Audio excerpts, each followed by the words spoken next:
Hello everyone, this is Sam, and today I would like to share the results of a screen that I ran on a Bloomberg terminal to filter out some of the best stocks that value investors can buy in the US markets.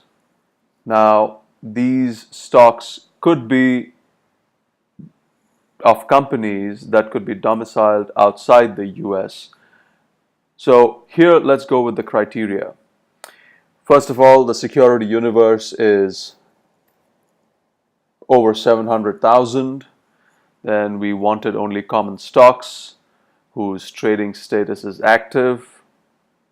The domicile of the companies could be in Western Europe, North America, and developed Asia Pacific. Now, why only these areas? Why not Africa? Why not Latin America? The reason is because one can be more assured that the accounting practices and regulatory oversight of what is reported is stronger and more transparent in the developed world than in the emerging economies. So we are looking for the primary security of the company only. The exchanges have to be in the USA. The market capitalization, the general perceived size of the company, over 150 million US dollars. The price to earnings ratio is less than 12, which means the earnings yield is about 8%. It's just a reciprocal of the price earnings ratio. The diluted earnings per share 5-year average growth is over 5% on average over 5 years. The price to book is less than 2.5 times. That's the current price to book. The net margin of the company is 5% or more over the last 5 years. Again, we basically want the company to be growing as well as profitable, not just a very small percentage of revenue being profit for any of these companies. The insider holdings should not change by more than, or rather should be at least -1 or more, which is to say that we don't want the insiders selling their own company stock, lock, stock and barrel. We have the total debts upon total capital to be less than 33%. Again, we don't want the company to be over geared and over leveraged, which is always risky. I mean, a company that's too highly geared can actually go bankrupt that much more easily. The price has to be at least $1. We are not looking at penny stocks. It so happens that all the companies that we had filtered down so far met that criterion. And last but not the least, the average return on equity over the last 5 years has to be at least 9%. So these are some of the filters that I used. Of course, one can tweak the filters and get different results, but let's see what the results are at this point. So the results are as follows. We have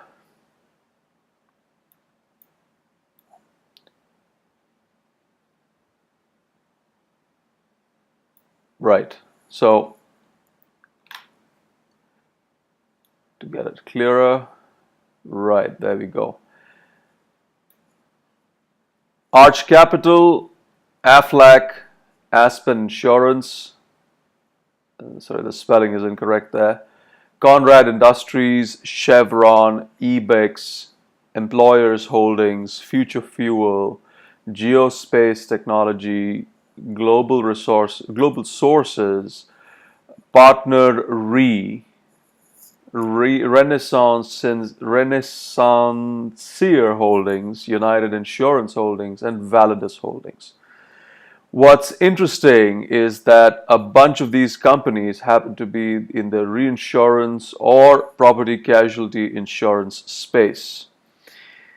To be precise, let's sort it by industry, and we see we have 1, 2, 3, 4 reinsurance companies and 3 property and casualty insurance companies out of the 14 companies that we have selected. Now, looking at some of the other statistics, we see that several of them, in fact, 1, 2, 3 of them, 4 of them are located in Pembroke for some strange reason, but they all are in the USA.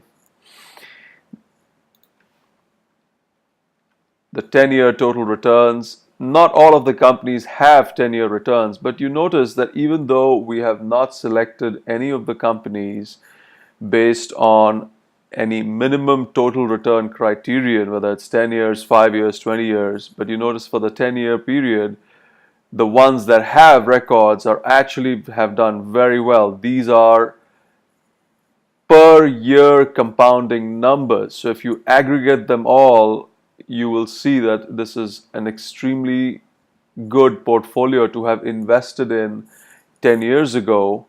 Again, even though that was not the criterion, and the way I like to see it is that if this is how they've done in the last 10 years, and they all seem to be doing quite well even now, and they are relatively cheaply priced right now with low valuations, why can't they perform like this for investors in the future as well?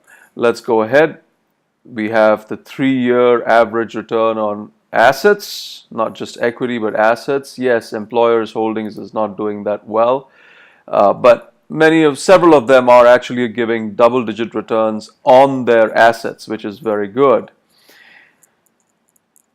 The 5-year geometric growth of book value has also been very impressive. Now, geometric does not take into account the performance of all 5 years. It's literally just the annualized performance of the latest year versus the year 5 years ago, and extrapolates that and gets us the number that is given here. But it's not too bad. It's a straight line in a way, but it's not too bad. It's not an average. Now, let's look at further. By the way, this sheet, the link is in the description in this channel already, in the description of this video, so you can visit it for yourself. The price to diluted cash flow, the price to diluted EPS, earnings per share, before extraordinary items. Now, this supposedly cuts out some more of the, let me just fix this for you. There you can see, right. So,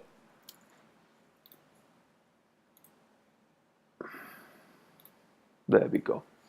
So,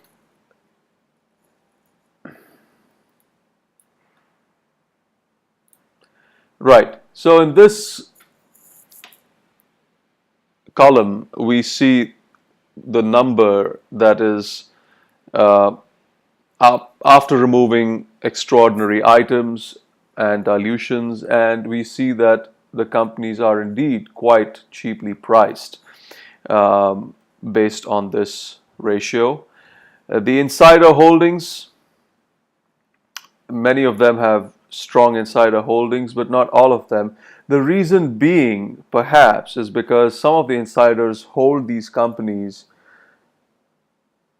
through various other instruments and not in their direct personal names. So that is another aspect to take note of. Any changes in insider holdings? Yes, this was one of our criteria, and indeed some of them have had insiders acquiring more shares. Now, we have to understand that some of these shares are acquired at $0. That's how the corporate world works. It's a bit unfair that these insiders can get shares of their companies that they work for free, while we, the ordinary public or shareholders, have to pay full price. But then, well, that's something to take note of. The debt to tangible book value as a percentage, we see that ebix has a crazy number right there, and that is to be something to be studied, what's going on. But the others have fairly acceptable numbers right there. Let's see the net margin over the last 5 years, average, beautiful numbers by many. ebix, the company that we last talked about, is 28% on average. Renaissancere Holdings is 42%. The lowest of the lot happens to be Aspen Insurance, followed by Corad Industries, which is also not too bad for Corad right there. The PE ratio is right here. The free float. The float is the number of shares that are free to trade in the stock markets. Also quite high. That's a good thing. It's not very illiquid as a percentage. This is the prices for each of these. So at these prices, at this current point in time, these companies right here seem fairly attractive. Let's look at the earnings per share 5-year growth, average growth, and you see some really powerful numbers. Usually, if you have a company that is in a basic industry, it's growing and can be foreseen to grow in the future, one doesn't mind paying a higher price earning ratio, a higher multiple in terms of valuation for a company that is growing. But in this case, even though our price earnings ratio are very reasonable, the growth has been quite spectacular. This is the price to cash flow, another metric that cuts to the core of how much money the company is actually making, and not just the simple price earnings ratio, which can be fudged around by companies, the managers, a lot more and a lot more easily. The price to book as a percentage, now this is at a very simple level, can be seen as, are you paying a premium or a discount to the company's net assets? And indeed, we are paying a bit of a premium, above 100% would be a premium right there. But some of these companies are going at a discount even to their own book values. This is not something that is too much of a concern for us right now. Having said that, this was one of the criteria that we don't want to see pay more than 2.5 times the book value or the net assets that we are acquiring for the shares of the company that we pay for. Right. The dividend yield, we see that Corad is a very good dividend payer right there. There we go, dividend again. And we have the float by institutions, percentage float, that means held by institutions. So many of these companies are very strongly held by institutions, some of them even more than 100%, and that has something to do with the short trades, etc. That is something that one can even look up and get an answer to online. Moving forward, we have the total returns over the last 5 years. Very, very good, very strong returns. Perhaps the lowest performer being Global Sources, followed by Employer Holdings, but the rest have performed very well. Oh, I forgot, ebix also has not performed that well, but that's fine. That's why one has diversification in a portfolio. Going forward, we have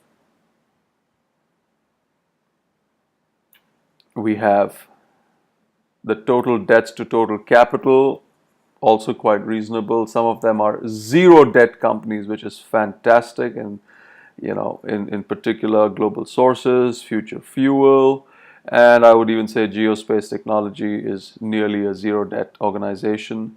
This is the market cap, which we know some of them are huge. Chevron, of course, is 227 billion US dollars, followed by aflac, which is 27 billion, followed by you have Arch Capital Group, which is $7+ billion, etc., as the numbers show. The 5-year average return on equity, pretty healthy. This was one of our criteria. The retention ratio for many of them is also quite high, which is good. Global Sources 100%, Arch Capital 100%, Geospace Technologies 100%. When we say retention ratio, that means all of the profit is kept by the company, the dividends are not paid out. And the retention ratio indicates the figure only for the latest financial year. Last but not the least is the sustainable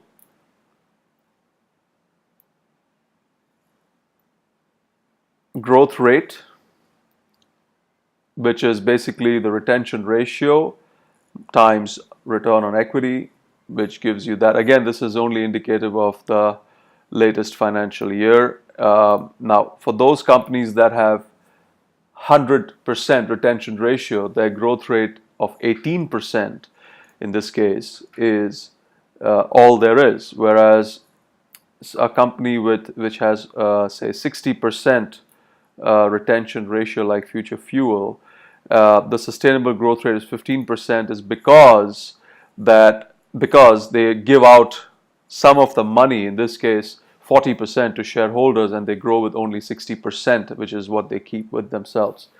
So this is the description. One, you can look up the sheet for yourself. Most importantly, please do your own analysis, understand each of these companies.